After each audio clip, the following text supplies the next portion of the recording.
What's going on, boys and girls? What's up, world? Austin John Plays here, and today I'm going to be showing you guys how to cook the best recipes for food in Legend of Zelda Breath of the Wild.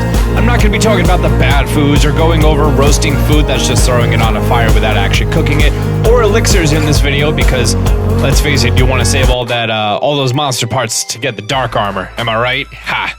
Nope. Grab a cooking pot that magically fills with water and ingredients, and let's go.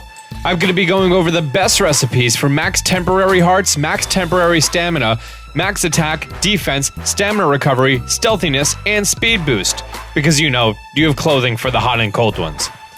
I'm also going to be going over the special effects that cooking during a blood moon will have. Ooh, yeah, the blood moon affects the recipes that you cook. Bet you didn't know that, did you? Already hitting you with the knowledge. I want to say that your main focus of benefit-enhancing food should not be hearts. That's what you have apples, birds, and meat for. You're going to have those for hearts, and you're going to have these for benefits. Keep in mind, cooking food with different benefits will cancel out the benefits, so only go for one at a time. Every food item can be placed into a grade, and the more food that you have of a higher grade, the better, but not always. Also, I've done experiments for cooking with reloading my save file for about 5 hours to come up with this list. So be sure to drop a like and show your appreciation for my hard work and dedication. It's easy, just click it, I'll wait. 5 seconds. 5 seconds for 5 hours of gameplay, then editing and recording sounds fair, right? Great. First, a little disclaimer about critical cooking.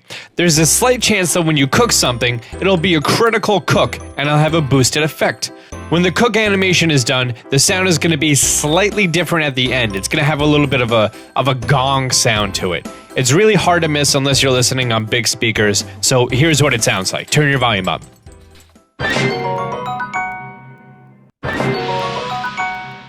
Okay, now turn your volume down. One way to guarantee a critical cook is to cook between the time of 11:30 p.m. and 11:55 p.m. right before a blood moon. You can talk to this guy at the Dueling Peak stable to find out if a blood moon is going to happen that night.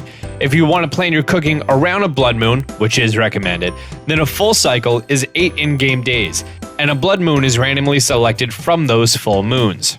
You could also guarantee a critical cook by adding a star fragment or a dragon's body part, but that takes up a cooking slot. So, okay, no further delays. First, mighty food. Any dish with the name mighty in front of it gives you a boost to your attack, from 1 to 3 stages. A critical cook, or blood moon critical cook, can boost it by an extra 3 hearts, a boosted 5 minutes duration, or a boosted tier of effect. The only grade A food for mighty attack food is a mighty porgy. Each one that you cook will give you 2 hearts and 50 seconds of attack boosting. Cooking 1 will give you a level 1 boost, cooking 2 gives you a level 2 boost, and 3 fish will give you a level 3 boost. Any more than that, and you're just wasting fishies.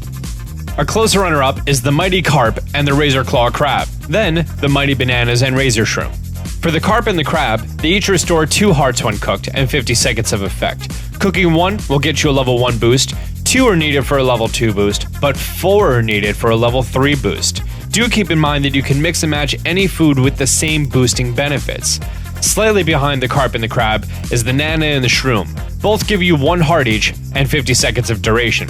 You need to cook 3 for a level 2 effect, and you need to cook 4 for a level 5 effect. With that being said, you could cook a mighty porgy with any other 2 foods I mentioned for attack boosting and get a level 3. So doing that, you get the most out of your fishy.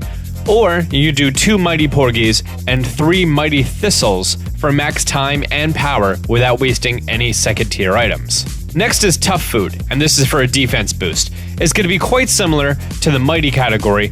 All the food I'm going to mention in this category is going to give you 50 seconds per item. The best item is the armored porgy. You need 3 of these for a full tier 3 defense boost. Just below that is the armored carp and the iron shell crab. You'll need 2 for level 2 and 4 for level 3. Slightly below that is the iron shroom and fortified pumpkin. You're going to need 3 for level 2 and 4 for level 3. Likewise, you could cook an armored porgy with any other 2 foods I mentioned here for a defense boost and get it to level 3. Enduring. This is going to be for an extra stamina wheel, or 2. There are only 2 items found in this game that give you that bonus, and in order of awesomeness, the Endora Carrot and the Endora Shroom. Each of these recipes will replenish your stamina, so you should use them wisely when you're in a pinch. Each Endura Carrot will give you 4 hearts and 40% of an additional stamina meter. So 2 for 4/5, 3 for 1 1/5, 4 for 1 3/5, 5 for 2 full stamina wheels. The Endura Shroom will only give you 1/5 of a stamina wheel until you cook 4, and then it's 2/5 of a stamina wheel. So Endura Carrots are the best for stamina wheels. They can be found behind the Great Fairy near Kakariko Village. However, you may only want to cook 1 at a time. Each one that you eat is going to give you full restoration of your stamina wheel plus 2/5. Energizing is to replenish your lost stamina.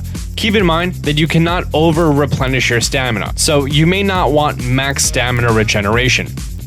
A grade A item for this is the Samanoka Bass. Each one is going to restore 2 hearts, and cooking 1 replenishes 1 full stamina circle. 2 gives you 2 1/5 stamina circles, and 3 gets you 3 full circles.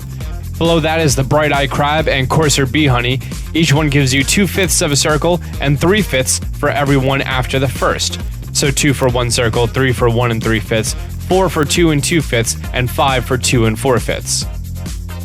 Staminella Shrooms restore a small amount, 1 for 1/5, 2 for 2/5, 3 for 4/5, 4 for 1, and 5, 1 2/5. I know it's weird, right? So for this, you may want to have lots of smaller items. Never cook more than 2 Samanoka Bass, 2 Crab or Honey give you a full ring, and never cook more than 3 Staminella Shrooms. Next is Sneaky.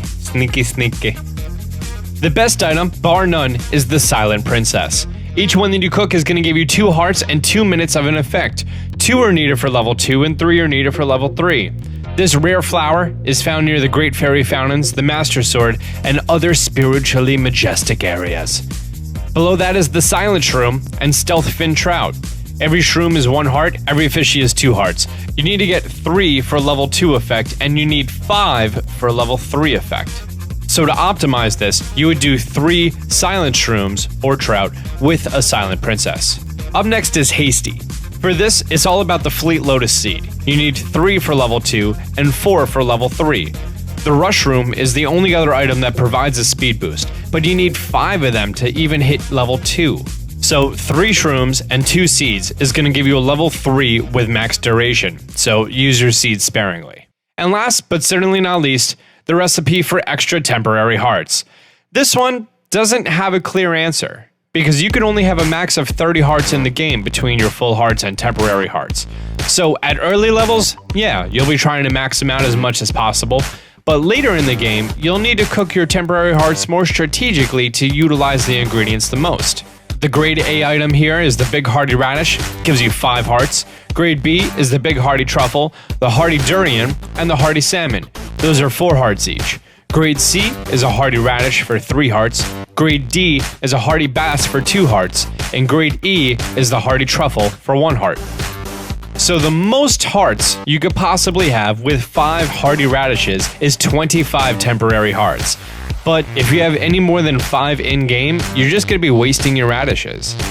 Also, one super important thing to note here is that every one of these ingredients will give you full restoration of your hearts.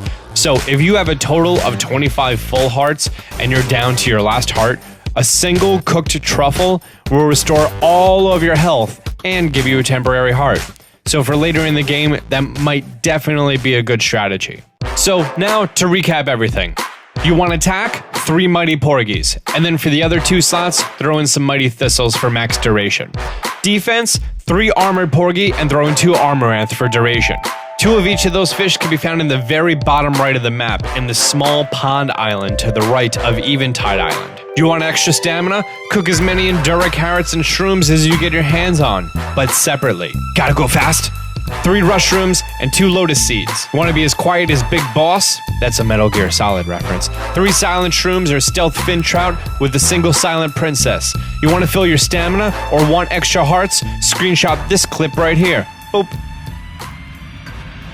So there you have it, ladies and gentlemen, your official Austin John Plays cooking guide strategy for Legend of Zelda Breath of the Wild. Until I started writing this, I was just cooking stuff aimlessly. If you want a guide on elixirs, let me know in the comment section down below. I didn't think it was necessary because I sold all of my monster parts to be able to get the Dark Link armor.